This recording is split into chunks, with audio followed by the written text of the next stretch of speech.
Squeaking. Hey, Christy. Is my chair squeaking? Of course your chair is squeaking. Hi, Kelly. How long has it been since we podcasted? It feels like 100 years. I think it was like a week ago. Was it? Was that it? I feel like we didn't do something last week or something. I don't know. I've lost track of time. Oh no, we talked about how Canadian football is superiorly inferior to American football. Definitely inferior to the NFL. That's what we talked about. What are we talking about today? Well, part 2. No more football. We will always talk football because I am co-founder and author of whatever I am, creator of this podcast. So there will always be football during football season. Fun fact, I did look up how your Chiefs did and how your Wildcats did so that I was prepared. I know. So I was like, well, at least she won't want to cancel the podcast. Yes, Chiefs won and Wildcats won. That equals a happy Christy for the week. We shall see what happens after this weekend. So we may splatter some football in there because, we're so good at staying on topic. But today we're going to talk about obituary goals, not ones that make you cry. Also, it's just, as you think about life and like, what do you want to be known for? Yeah. It's like, I think I know what I'm going to be known for. And I'm kind of like at this point that I'm like, I don't know that I want to be known as I don't know what I'm going to be known for, actually. I know that's the question. What is the legacy I'm leaving behind? And I don't want it to be something boring and depressive, but also I'm like, what kind of ridiculous thing is it that people are going to remember me most for? It's probably not our. Oh, yeah, I don't think work's going to come up at my obituary. In my obituary, it'll be like, yeah, she founded some companies and did some other fuckery. But yeah, I don't know. I'm like, what do I want it to lead with? Like, maybe not even the obituary. Is it the obituary when you stand up and give it? What's that called? That's the eulogy. The eulogy is when somebody talks about you. The obituary used to be written in the newspaper. And do you remember, like, the surest sign of being old was that you would skip to the obituaries. And that was this portion of the newspaper you read. Who did I know that died and what happened to them? So I don't even know if that happens anymore. There's no newspaper. Well, yeah, I never did that because I'm not old. So I don't know what you're talking about. I can see where that would be kind of interesting for someone, but also very awkward. I think now it just goes on Facebook. Yeah, agreed. That's usually where you find out bad news about your friend group and what horrible things have happened. You're right. But eulogy is what somebody says about you when you are already dead and everybody's listening. Okay, well, I think that instead of an obituary, it needs to be, what do you want your eulogy? What eulogy to be? Yeah, because obituaries can get real, like, specific. Like, Scary. it's all about the facts. And I don't know that we need to have the facts of my life written out. Yeah, obituaries are like logistics. Where is the funeral? Where do I make donations to? What happened? Also, I'm going to have both times I was married to the same guy on there, right? Married to so-and-so these dates, married to the same so-and-so these dates. And that just doesn't seem like a good lead. I hope there's like a hyperlink. Click here for more details. And it'll be like, what kind of dumb fuckery was she up to here that this happened? From her child from her first marriage and then her child from the second marriage. Same guy. But I only got one baby daddy. That's true. You did reduce the number of baby daddies. I cannot make the same claim. I can, however, tell you that even though I have 2 different baby daddies, my 2 children that I birthed looked shockingly similar. So I only make one kind of person. Thank you for your donation of your 50% of your chromosomes, but I'm going to make this person over here. Let it meet my mold. I have a mold. There's a process, and this is what you're getting. Thank you very much. And I must say, they look pretty damn good, so you're welcome. You do have some hot kids. My kids are pretty hot, too. I know. It's funny. Actually, the older Presley gets, the more and more I see she looks like you. I'm like, ooh, yeah, she's a little Christy. Isn't it cute? Yeah. Speaking of Presley antics. No. This kid. But we'll go back to me dying soon. We'll loop this back to dying. We'll loop this. So this morning, first of all, I am very frustrated with Presley. I can say that I am frustrated with my 10-year-old daughter because she is the pickiest little shit you've ever met when it comes to clothing. Okay. And this is very hard to accommodate for. So here's a conversation from Presley and I this morning. Presley, I have nothing to wear. Mom, me. Hey, honey, you have a whole closet full of stuff. Yeah, but I only like these 3 shirts. And I'm like, well, I tried to get you shirts this weekend when we were up in Iowa at your tournament, and there was a Nike outlet, and you went in there and picked out one thing. I'm like, so what I'm going to need you to do is either be less picky. And then she also does this thing. And I'm like, you also do this thing where you wear a shirt like every other day for 2 months or a month, and then you're done with it. Done with it. Yeah. And I'm like, and that's not, and she's like, so what? I'm like, well, it's a waste of money. And she's like, yeah, but you can make more or whatever. And I was like, yeah, also it's not going into your college fund. And then she's like, I have a college fund? How much is it? How much is in there? We're getting off topic here. This is where she gets it. I'm like, that's none of your business. She's like, well, I should know how much money I have coming to me. Speaking of me dying, I'm like, do you want to know what my will says too, kid? But I didn't say that because we don't need to freak her out any more than she already is. But anyways, on the way out the door, she's like, looks at me horrified. I'm like, what? She's like, my water bottle's not full. And I'm like, right, so fill it. She's like, you filled Colton and not mine? You just love him more, Mom. And I'm like, no, Colton is 6, you are 10. And she's like, well, when you were filling his, why didn't you just fill mine? I'm like, because I started doing something else. And she's like, it's just so apparent how much more you love him than me. And I was like, hey, what did you do yesterday? Did you go on your scooter with your friends to school and go have some like freedom? Colton doesn't get to do that. She's like, yeah, so what? And I'm like, that means you do more of your own stuff when you're at home. Gives me this pouty look. She's like, I feel like you're mad at me. I feel like you don't love me very much. I'm like, no, you just need I'm being a little strict right now because you need to be reeled back in as per the tournament this weekend in Iowa. Oh, no, there was some reel-in moments. Well, she was just, off the rails or just attitude. Yeah. I mean, off the rails with attitude. Like, I'm like, listen, bro. Yeah. I'm like, I don't know who it is you think you are. Yeah, like, yeah. I don't know who you think you're dealing with. But I ain't dealing with this bullshit. And so I kind of waited till after Iowa to like do all of the discipline things because I'm like, you know what? I'm telling her no. She's still acting this way, but I'm not trying to ruin the entire team's weekend. Yeah. So anyways, but yeah, speaking of my legacy, Presley, I guess our children, I want to be known for what great people my children turned into. I mean, the jury's out. But I'm working on it. True. Yeah, that's true. The job is don't raise assholes. That's my number one job, right? And I do find, though, that most of the time the feedback you get about your children from other people is how wonderful and how polite and how kind and all the good things that they are. And you're like, are you sure you weren't talking about my kid? But I do think that the kids just kind of act out most to their parents at home. And I guess you could look at that from the perspective of it being very frustrating. Like, oh, great, I get to deal with the shitty version of you.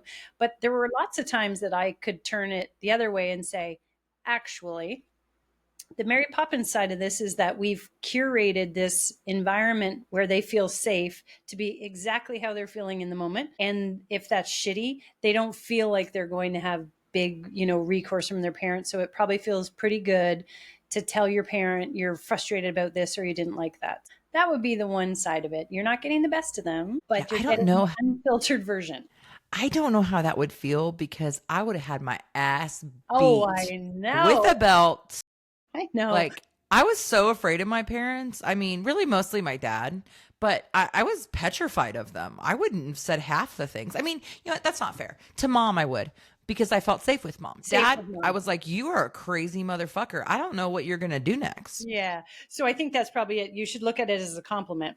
Great, Kelly. Well, I'm trying to make you feel good. Or like, I'm the safe parent. Yay, me. And I get to put up with the worst version of this child who will someday thank me for it when I'm dead. And she's saying it in my eulogy. Okay. What do we want to be known? Oh, that's right. We're going back to eulogy because obituaries. Okay. So I think what my daughter will say, because this is something that she says to me, let's be honest, it's going to be Presley giving it, not Colton. I mean, it's just that's the way it's got to happen. Even though Colton's handwriting in first grade is better than her fifth grade handwriting. But I think when it comes to speaking in public, Presley's always going to be the one that wants to take the mic. Maybe they'll fight over it, probably. But I think one thing Presley would say about me is I was always fun. Yeah. Yeah. Like, that's good. That's not a bad description. Fun is good. Yeah, I like fun. that. I'm fun. And when situations get really, really, really shitty, that's when I turn into the most fun version of myself because there's nothing left to do. Yeah, you're like, well, we can't fix this, so we might as well find the joy. I mean, we're screwed. What y'all want to do while the plane crashes? The house is on Anyone- fire. Do you want to do a rain dance? Should we make s'mores? I think we should make s'mores. We could definitely roast some s'mores on this burning ember of a couch. Do you have s'mores? No, but I can get on Amazon real quick and get them here super fast. I bet you I super could fast. it in no time. Speaking of things that, well, when Presley was little, she once wanted something and she was in the bathtub. This was when she was like 2 or I think she was probably 3.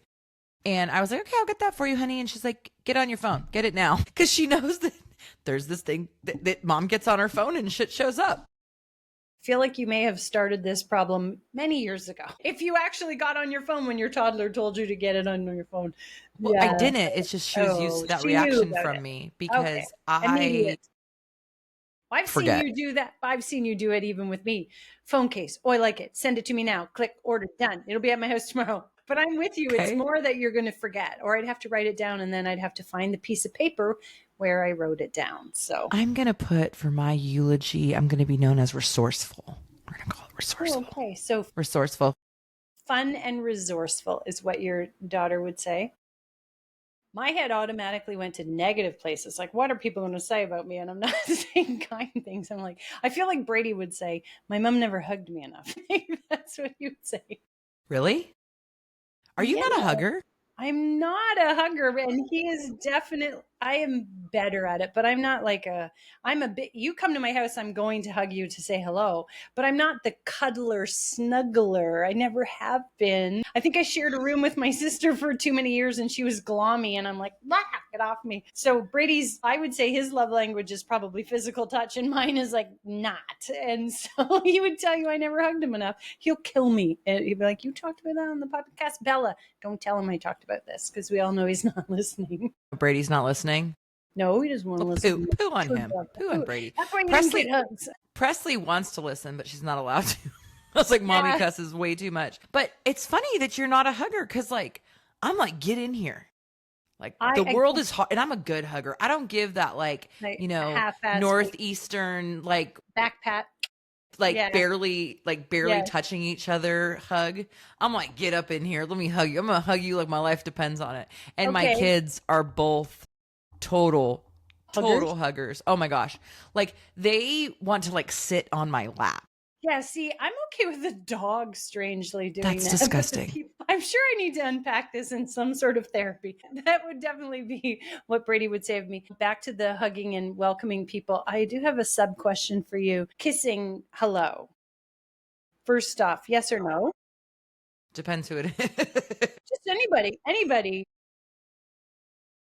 No, that doesn't count. Let's say me. You come to my house. I go to your house. You're going to hug me at the door, right? Are you going to kiss me at the door? Is that part of your greeting? I mean, it depends how drunk I am. No, I'm just kidding. No, it's not. I tend not to. I'm sorry. Speaking of furry animals that I can't freaking stand, can you hear my dog losing her shit? See, the dog's not allowed to touch me, okay? Good God almighty. Well, I asked about the kissing because kissing, funny enough, is in my family's sort of regular greeting. And specifically in this, people will have feelings about this, lip kissing, because I've seen it online where like David Beckham kisses his daughter on the lips and people freak the hell out about it. And they're like, gross, that's so inappropriate. But my family, very much a lip kisser, my mom, my dad.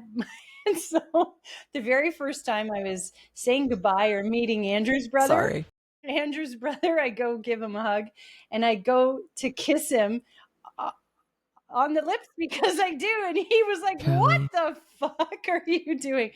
So I have now been with Andrew for like 23 years and only now has my brother-in-law ever not like completely peeled his head away from my hug so that I didn't kiss his face, let alone I do not go for the lips.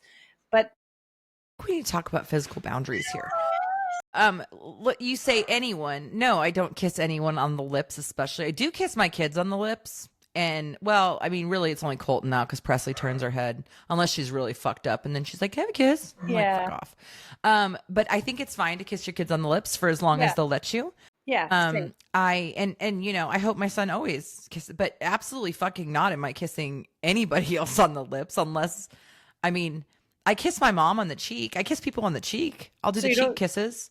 But no, absolutely not. I kiss my kids on the lips.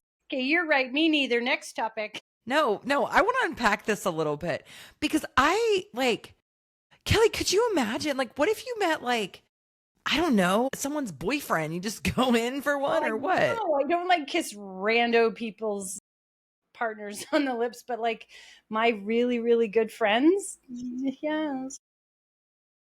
Have you ever asked your friends, how do you feel about the fact that when I see your husband, I freaking mug him down? Just give him a big old smackaroo on the. Anyways, the only person who's ever like violently objected was Ian, and it was like, get the what are you doing? So, anywho, and I don't know, maybe it's because we're French Canadian and that's a French Canadian thing. I don't know. Europeans do the 3 cheek kiss and whatever. It's just Which country you're in. Some do the 3, some do the 2. yeah, or some kiss you right on your mouth like it's no big deal. Okay. Well, I think that we need to talk about consent, Kelly. And in this day and age, something called consent. You can't just go around kissing people on the lips. Okay, fine. I should have one of those signs. It's like service, awkward lip kisser. Service dogs wear like warnings. Do not pet. Mine should just be like warning, awkward lip kisser. God, I could go so much. Okay, we're gonna have to. We're gonna add that. So let's do the negative things. Okay, what are mine? Gosh, there's so many. I know this is. I do think I will say on a positive front. I do think my daughter would say more positive things about me being very resilient and a badass and determined and all the things, which is great. That's what I would hope as the girl in my life that she would have taken from me as a woman. She will correct me if I'm wrong about that, but that would be my assumption. Just strength and resilience, and you got this. So when you don't got this, when you break, when you have a moment and you break down, I remember crying in front of the kids like recently, like a stress cry in their face, like, no, what do we do? I don't know what to do. I don't know what to do. Actually, the incidents that was probably the hardest was when there was a bunch of stuff happening simultaneously with my work team, and then the dog ate underwear, and we were debating whether he needed surgery and stuff like that. And so I'd come back from the vets, and Andrew wasn't here. He was in Canada, so I was by myself. And I drove back from the vet, and I was having to wait for the vet to call me back to see if he was going to need surgery. And I was like bent over in the bathroom type, like that kind of crying where you can't catch your breath. And Emery was just like, shit, where she's like putting her arms around me. Like when the strongest person you know is completely falling apart, she's kind of like, oh no.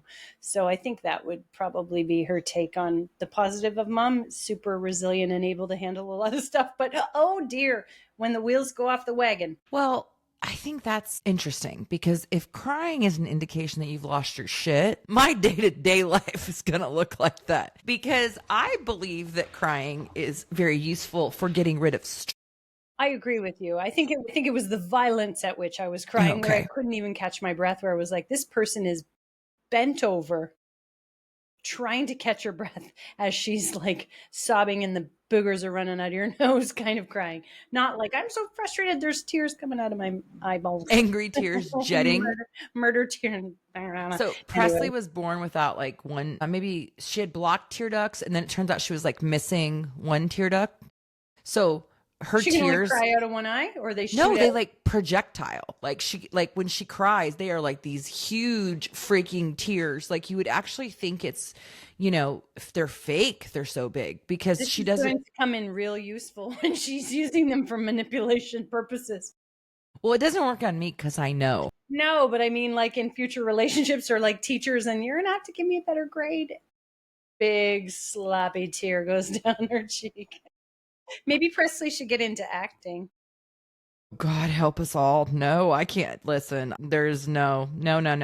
I know too much about that business to ever wish it. Although, because her last name is so long, I did name her Presley Grace just in case she wanted to be a country music superstar, that there was an actual, like, her first 2 names were catchy enough to, like, make her famous. But anywho, speaking of, okay, so let's talk about legacies that we're leaving. Okay, well, I mean, I cry all the time, so there's that. And you know what? I'm really curious when people always tell the funny stories, right? Of people when they pass, and you're like, is that shit true?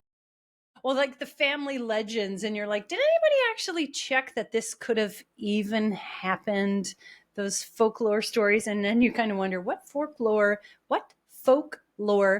lores should I be laying the foundation for that can be these epic fake stories about me when I'm long gone under the ground? I don't know. Do you have some of your grandparents or great grandparents that are like, I'm not sure if this is true, but it is a fantastical tale? No, because unfortunately 3 of my grandparents passed before I was even born. But I have a lot of them that I think Presley's probably going to be like, I don't know, Mom. And they're true. God's honest Like truth. a lot of your adventures that you've told her that she will be like, I don't know about that. Yeah. Yeah. Like, I've met a lot of famous people. I worked off Broadway in New York. I've been blessed by 2 popes on accident. Some of the things that have happened to me, she's probably going to be called bullshit on. So I'm going to have to figure out, how do I leave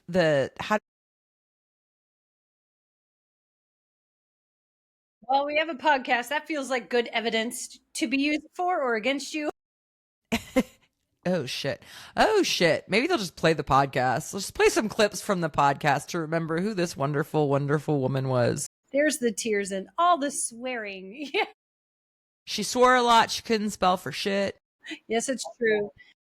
I can't remember a movie to save my life. Somebody asked me recently in my intro calls in my first week back to Big Girl Working, somebody asked me what my favorite movie, and I was like, well, fun fact, I can't remember movies for shit.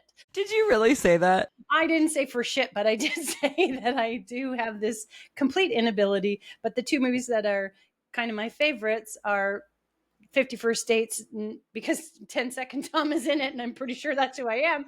And then really Love Actually. And the only reason I really, really remember it is because I watch it every single year at Christmas time while I wrap presents. For 20 that year, I didn't, because I was getting ready to move to the US. And then we all know what happened in 2020. So I made sure that I would never not do that on Christmas Eve again. What happened in 2020? Oh, fucking pandemic, world shutdown. Oh, yeah. That little thing. That old thing. Global shutdowns. Doesn't it ever feel, it's funny, as we're talking about this and I'm thinking of the things that I've lived through, right? Like, I mean, we've had a lot of recessions since I've been born. We've had 9/11. We have some wars. We had a pandemic. That might be folklore in another generation or so, where my mom said they had to blah, blah, blah. That's impossible. They washed their groceries. Are you kidding me? And it'll be like, no, we really did. Well, some of us did. Not all of us. Yeah. Kelly, it depends on what news source you want to use to say if the pandemic even happened. That's true. That's true. You're very true. Yeah. You know what? I can't think of, I mean, I think a lot of mine will be similar stories of dumb fuckery or fun. And it'll be like, well, how did she end up there? But I know that my nanny, like she passed in 2015, but was such an iconic woman. And some of her stories, I'm like, yeah, that tracks. When you have the experience with the person and then you hear the stories, you're like, yeah, those 2 match up pretty well. If you're like you and your grandparents had passed before you met them, you have no context to be able to say that's possible. I'll tell you one story about my nan. Oh, God. She lived to almost be 90. Like, she just missed her 90th birthday. And in her last probably 15 years, she had a lot of mobility issues. And she was also very much a large woman. I'm being very generous because I love her, but wow, she loved some food. But in one instance, I love food. Nan and my Aunt Dale, her daughter, were staying at a hotel. And I don't know how it happened, but at some point, my nan, in her bra and underwear, have slipped off the bed and could not get herself up because she was on the floor with her feet splayed in front of her and her back against the bed. My nan was probably 360 pounds, so too big for my aunt to be able to lift her on her own. And Nanny's mobility issues meant that she couldn't kind of get up on her own volition. And so she had also had a breast removed many, many years ago. She's in her bra with like one breast and her underwear, which would have been quite a size. So they had to call the fire department to help. Shit. That's not funny, Kelly. But so I guess the bed, as I've been told, was facing the door of the hotel room, and they call the fire department, and these young strapping firemen come in to be greeted by my then like 75, 80-year-old grandma. And in this state with her legs splayed in front of her, my Nan's response to the fireman was, "Well, hello, boys." Of course it was. I can only imagine, and I would have wished to have been able to see their faces, but she was so zero fucks, completely said what she was thinking, very disarming personality, but just to visualize her in her gitch. Okay, that's really funny. If you knew my Nan and you heard that. No, it's hilarious. I'm just like, also kind of really bad mental image. I actually had to be removed from a place by firemen before. True Were story. you also in your underwear? And how old were you? No. I was pregnant with Colton, and I have a really bad lower back. I had surgery on my L4, L5 when I was 26 years old. And so my first trimester is really hard on me because everything in your pelvis swells. Yes. Right. So it re-aggravates everything. And I was at lunch sitting in a booth in my first trimester. Which is hard when you're pregnant to get into a booth anyway. Well, no, I was in my first trimester. So I mean, okay, so like, you hadn't really maybe she's just had way too much to eat this weekend, right? Yeah. Well, when it's me, it always, the belly gets big quickly because I go from eating like protein and vegetables to all I can stomach is carbs. Yeah, and cheese. Okay, so then you blowed up real quick. Oh yeah. yeah. They're like, you're not supposed to gain 20 pounds in the first trimester. I'm like, fuck you. I'm just trying not to vomit. Anywho, so I moved to get out of the booth and my back goes out.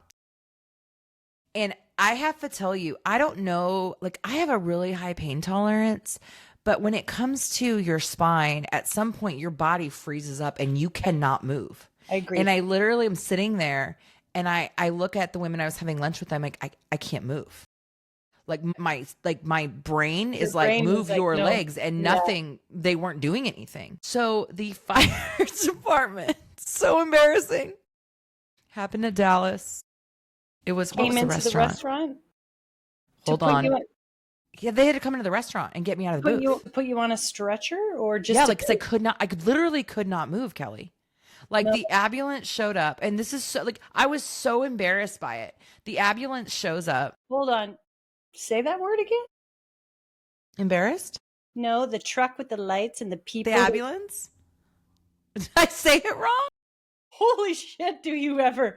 The ambulance? Ambulance? Kelly. Say it again. I love it. Ambulance. I'm bearing my fucking soul, and you are once again commenting and making me feel like shit about my lack of pronunciation. So sorry. You're right. Now I can't say it again. So the people that are supposed to take you to the hospital on the white truck. The EMTs came in their truck. The EMTs. So it actually wasn't the fire department. It was the EMTs because I'm not the size of your grandma. God bless, rest her soul, your grandma. And so they had to like literally like find a way to get me out of that booth without me moving. And it was excruciating. That is so shit.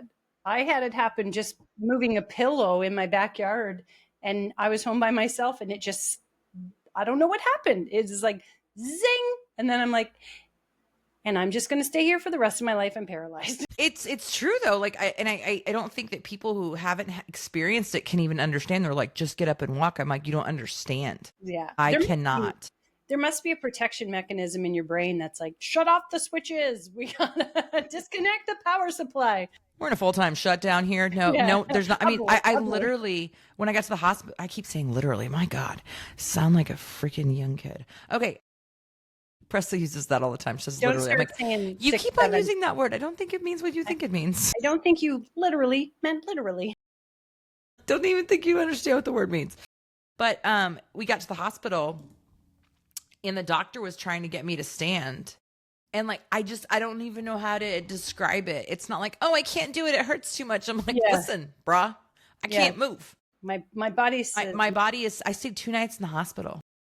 And was it just a pinched nerve and that just needed to sort of settle down, or? I mean, yeah, it was like all the old nerve damage because I had herniated discs for years and I didn't take care of it. Well, I tried, but I was so afraid of back surgery. And my dad was like, "You don't ever have back surgery." And so I'm like, "Cool, I'll just be in pain for 5 years and lose some feeling in my leg and, you know, go to chiropractors and needle people and like physical therapy." And not that any of that is wrong. I still see a chiropractor, but like there's times when you got to get the surgery because if not, you're going to lose feeling in your right leg and have, you know, atrophy and all kinds of other crazy shit. Yeah. So it was just it just irritated that whole area. And both of my pregnancies, in my first trimester, my back, like it was terrible.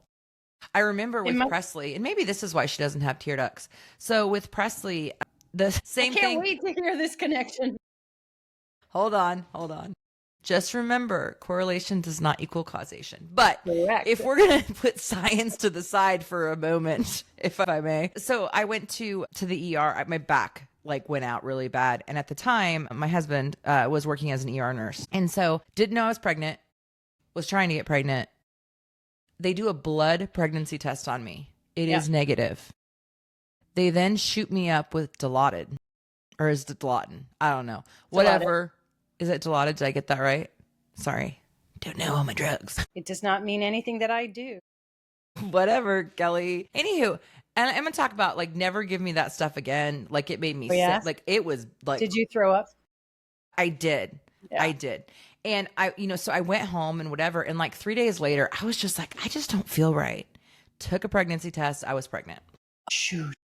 So of course then I'm like, oh my God, we gave the baby drugs and not just Tylenol or like ibuprofen or even wine. Yeah. Like one of the most powerful, potent painkillers in my veins. Right. In a time that the baby is so tiny and like growing, the most important cells division is happening. You're like, oh, well. Oh, great. Apparently the tear ducts didn't. Yeah, exactly. And you only had to worry about it for like 8.5 months. Fingers crossed. I mean, and also I was 36, so clearly I was a geriatric pregnancy. You were already a geriatric. So I was already told at every single doctor. I hope they got better at this because at every doctor's appointment they were like, your chances of having a child with this many different, birth defects. It was just like every time it's like, let's see if we can scare the shit out of you a little bit more. Stop being old and having babies. We don't need to make this like a pharmaceutical ad. You don't need to tell me all of the risks associated with the drug. Please. I'm in a happy place. I was like, let's talk about. Oh, no, go ahead. I changed the subject and I feel bad because you were like, it was like every. Listen, you have to change the subject on me or just hang up the phone because I will just keep talking. Well, I won't hang up the phone. Let's talk about legacies, physical things that we have as a legacy. And where is the border between leaving a legacy like an heirloom and just being a hoarder? Because I live with someone who is really dipping his toes into the ladder. Your husband? My husband and even his mom, whose house we are prepping for sale. I'm like, okay, can we throw this stuff out? Yeah. Like what? Give me a couple examples. I'll give you an example from Andrew's. And it's when we moved here, and I'm pretty sure it's still somewhere here in the US. And let's remember that you pay by weight for everything you move when you're moving. We moved across country. And somewhere in this house, I'm sure of it, is a box full of old Life magazines. And do you know why he wants to keep them? Because maybe one of the kids one day might have a school project. That they're going to cut out magazine images and paste to a fucking Bristol board? I'm like, what are you? We still have a collection of, you name it, Thule boxes for your car. I have a road shower and no vehicle. What's a Thule box? Thule box, like the storage box that goes on top of your car to put your camping gear and stuff.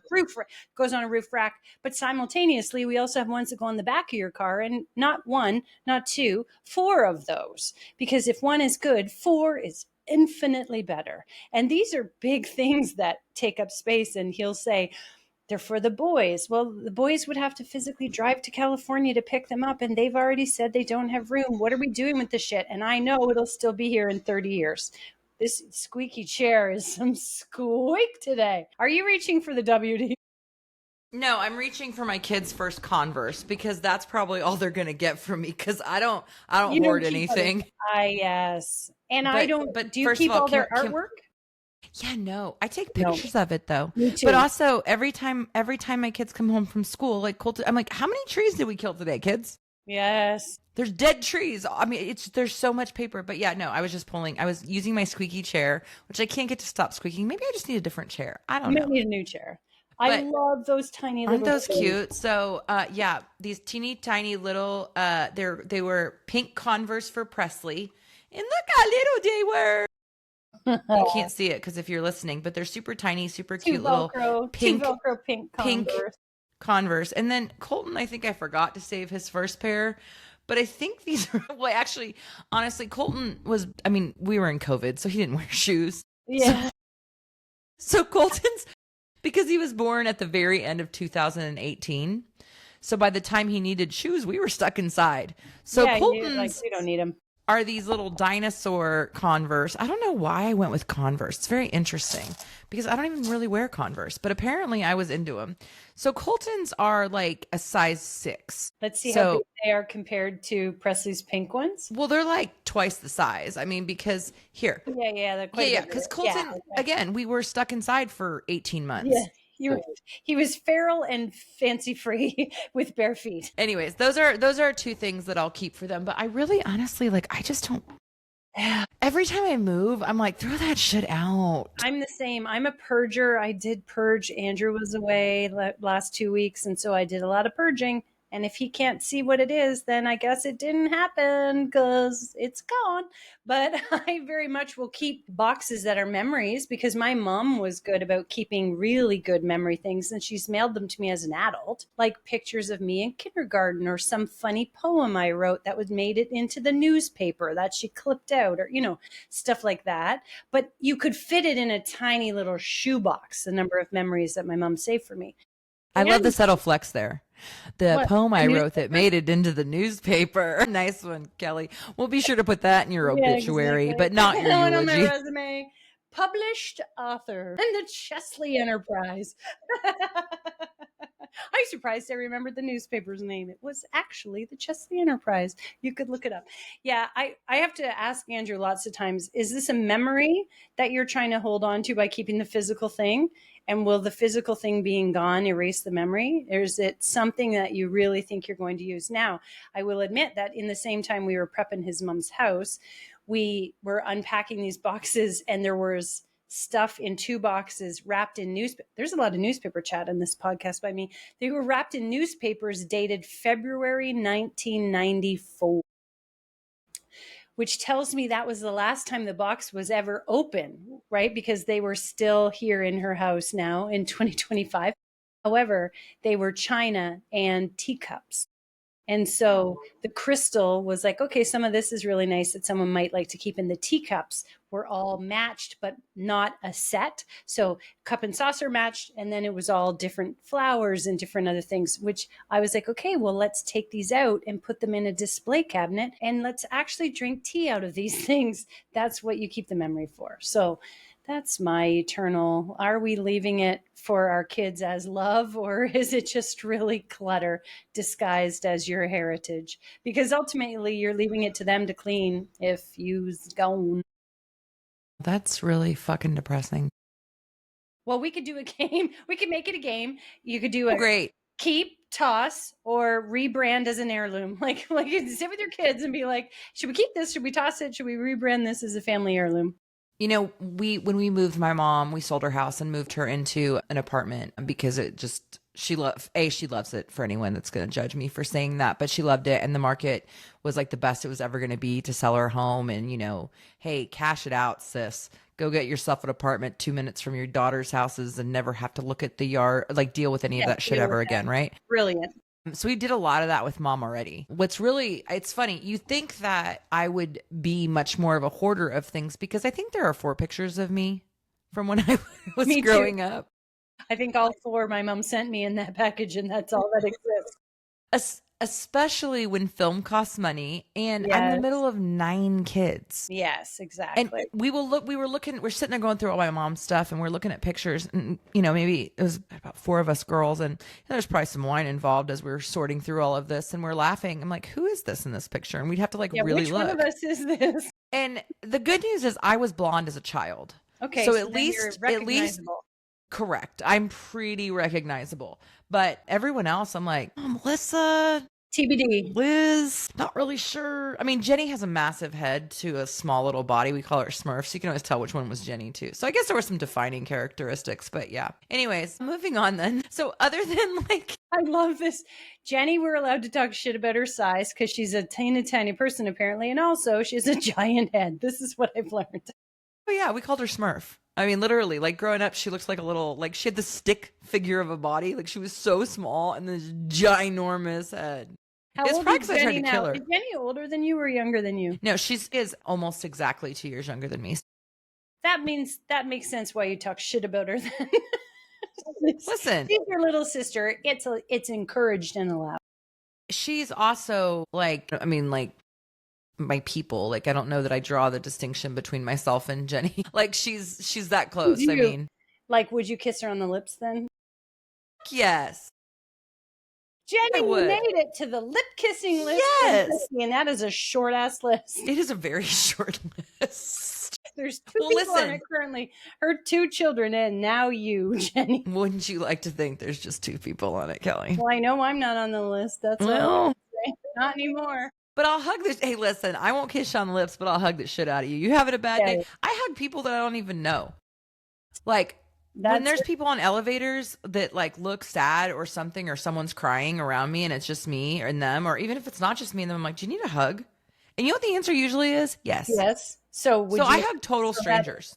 That's consent then? That's the piece I'm missing? Yeah. You need to say, can I kiss you Can on I kiss the you lips? on the mouth? Okay. No? Okay, fine. Okay. I think maybe your headline for your obituary let me work on that. Let's see. Maybe, what would a good headline for someone who kisses people without their consent?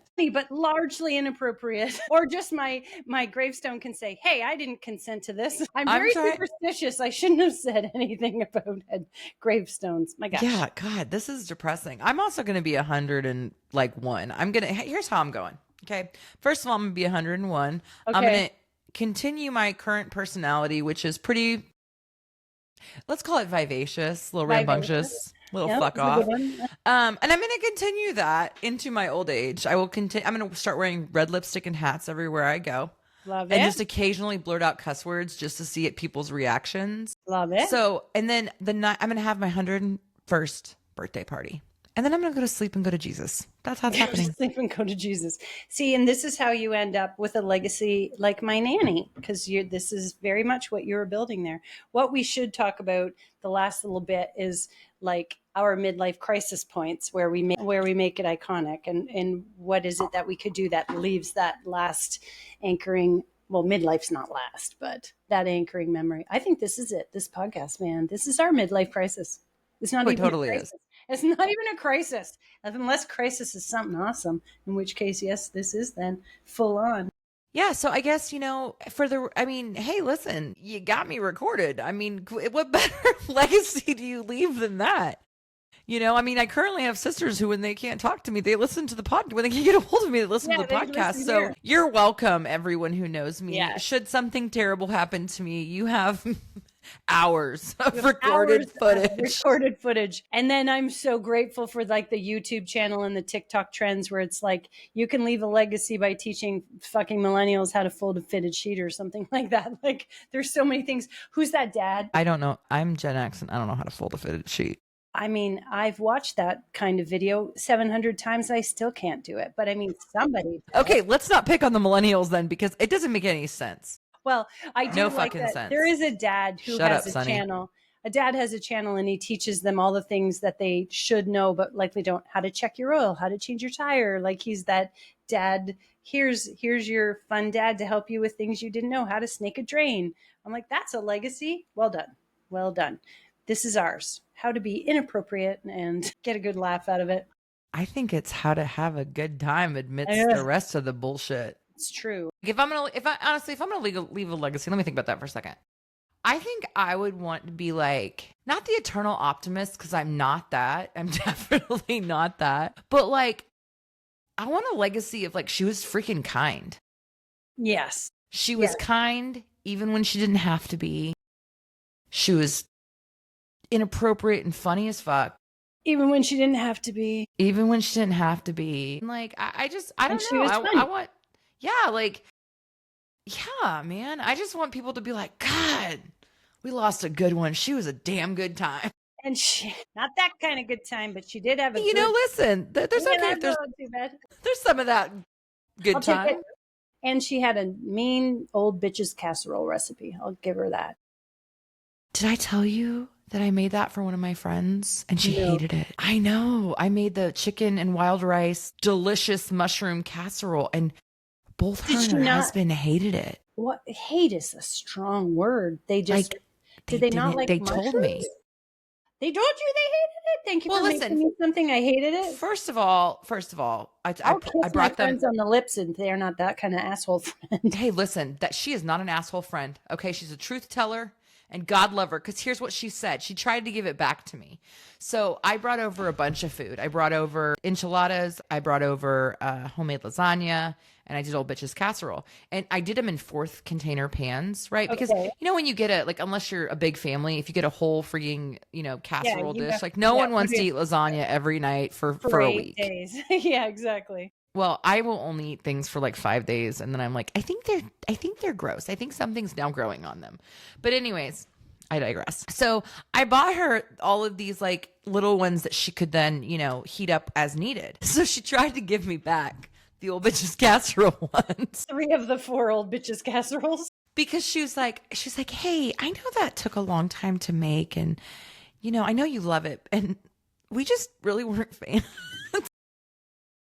I started laughing my ass off because she's like, I know you're not going to be offended by this. I was like, I give a shit. Yes, give me that back. It's the thought that counts anyways. And you ate the lasagna and the enchiladas. Was there We're something good. about it though that she didn't like? That Well, are I they not think big fans of mushrooms or something? no. I mean, well, her husband's not a big fan of mushrooms. She eats stuffed mushrooms all the time. But, you know, I think so. You use sherry cooking wine and you use, what's that spice? Curry. Oh, yeah, yeah. So there's if some you're not into sherry that- and some curry in there. And so it's a very unique flavor, also known as completely fucking awesome. I should Yes, post the recipe. It's you so good. should. You should put that recipe on. We will have to rename it so that It'll it's be old bitches casserole. part of my legacy. It'll be your legacy. Well, it's on the podcast now, so it's not going anywhere.